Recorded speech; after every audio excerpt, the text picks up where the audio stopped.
Coucou, bonjour, voilà mes deux jolies trousses de chez Action, mais ce n'est pas celle-ci que je veux vous montrer, c'est celle-ci. Et voilà, une pochette zippée à l'arrière et une pochette à l'avant.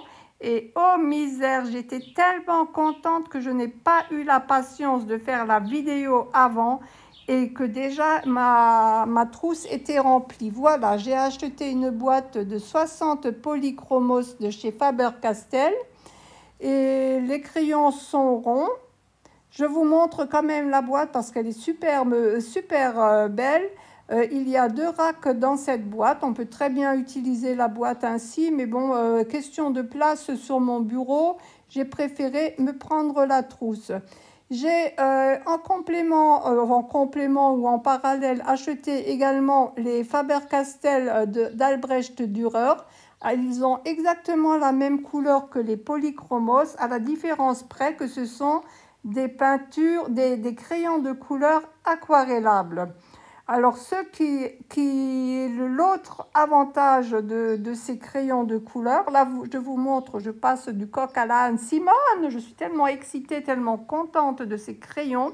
Vous voyez, ce sont les mêmes racks, vraiment bien emballés, très, très bel emballage et très jolie boîte. À l'arrière, il y a le nuancier. Également, que ce soit pour les polychromos ou les Albrecht Dürer, le nuancier est le même et les numéros sont les mêmes.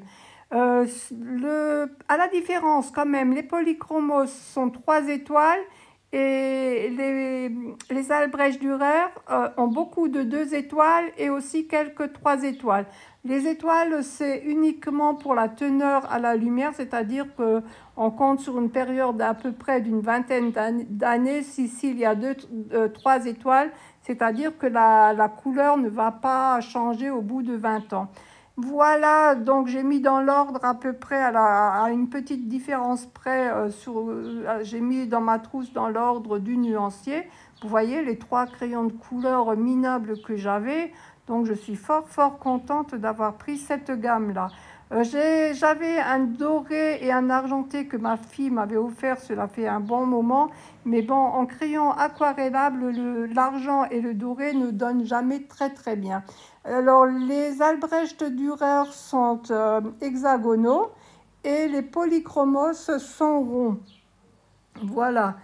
Voilà les polychromos. Alors je vais faire, bien qu'il y ait un nuancier à l'arrière, mais comme moi j'utilise la trousse, je vais faire un nuancier, mais uniquement avec les Albrecht Dürer, étant donné qu'ils ont la même couleur que les polychromos. Si mes vidéos vous plaisent, n'oubliez pas de vous abonner à ma chaîne, appuyez sur la petite cloche pour avoir mes notifications. Et un petit like fait toujours plaisir. Voilà, je commence mon nuancier. Je vais vous faire grâce de tout parce que ça m'a pris la moitié de la journée. Par contre, vous voyez très peu de couleurs et elle s'étend mais parfaitement. C'est un plaisir. Et les polychromos, pareil. La mine est tendre. Les Albrecht Dürer à peine un peu moins tendre, mais vous avez vu comme elle s'étale bien. Mais alors je suis hyper contente.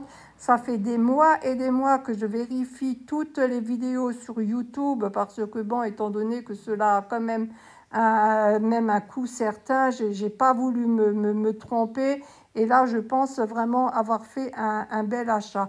Vous voyez, le bois du crayon est exactement le même que la mine, que la couleur de la mine. C'est vraiment un avantage aussi, hein, d'avoir le même bois la même couleur du bois que la mine. Voilà, je termine mon nuancier. Je me suis vraiment régalée. Ces couleurs sont vraiment excellentes.